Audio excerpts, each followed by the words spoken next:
ಕಂಸನ ಕಡೆಯಿಂದ ಕರೆ ಬಂದಿದೆ ಎನ್ನುವ ಹಾಗೆ.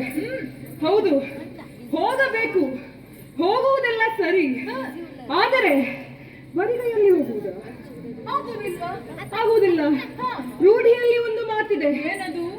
ಒಂದು ವಿಚಾರ, ನಾವು ಮೊದಲನೆಯದಾಗಿ ಹೋಗುತ್ತಿರುವುದು ಅಲ್ವಾ ಮಾವನ ಬಳಿಗೆ.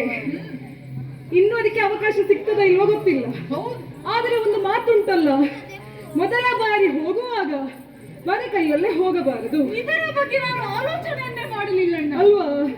ಗುರು ಹಿರಿಯರಲ್ಲಿಗೆ, ಅರಸನಲ್ಲಿಗೆ, ಮಕ್ಕಳಿರುವಲ್ಲಿಗೆ, ಮಾವನಲ್ಲಿಗೆ ಹೋಗುವಾಗ ಏನಾದರೂ ಸುವಸ್ತುಗಳನ್ನು ತೆಗೆದುಕೊಂಡು ಹೋಗಬೇಕು. ಖಂಡಿತ. ಈಗ ಗೋಪಾಲಕರಾದಂತಹ ನಮ್ಮಲ್ಲಿ ಸುವಸ್ತು ಅಂತ ಹೇಳಿದ್ರೆ ಯಾವುದಿರ್ಬೋದು?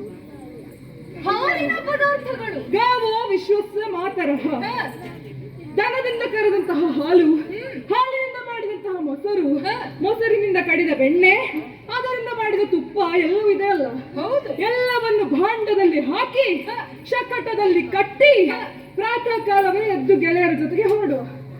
ಒಳ್ಳೆಯದಾಗಿದೆ ಅಣ್ಣ. ಆದರೆ ಇದುವೇ ಮುಖ್ಯ ಉದ್ದೇಶವಲ್ಲ. ಮತ್ತೆ ನಾವು ನಮ್ಮ ಮಲ್ಲನಾದಂತಹ ಕಂಸನನ್ನು ಮಾವ ಎಂದು ಬಹಳ ಅಭಿಮಾನದಿಂದ ಕಾಣುತ್ತೇವೆ. ಹೌದು. ಅದೇ ರೀತಿ ಅವನು ಅಳಿಯರು ಎನ್ನುವಂತಹ ಅಭಿಮಾನದಿಂದ ನಮ್ಮೊಂದಿಗೆ ವ್ಯವಹರಿಸಿದರೆ ಇದು ಅವನಿಗೆ ಎಲ್ಲ ಕೊಟ್ಟು ಬರುವುದು ಅಲ್ವೇ?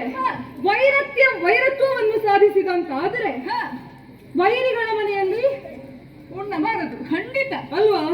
ಹಾಗಾದರೆ ಅಲ್ಲಿ ಊಟ ಮಾಡುವುದಲ್ಲ ತೆಗೆದುಕೊಂಡದ್ದು ನಮಗೆ ಅಲ್ವಾ? ನೀನು ಹೇಳಿದ ಮೇಲೆ ತಡ ಮಾಡುವುದಲ್ಲ. ಅಕ್ರೂರ ರಥ ಸಿದ್ಧ ಮಾಡಿದ್ದಾನೆ.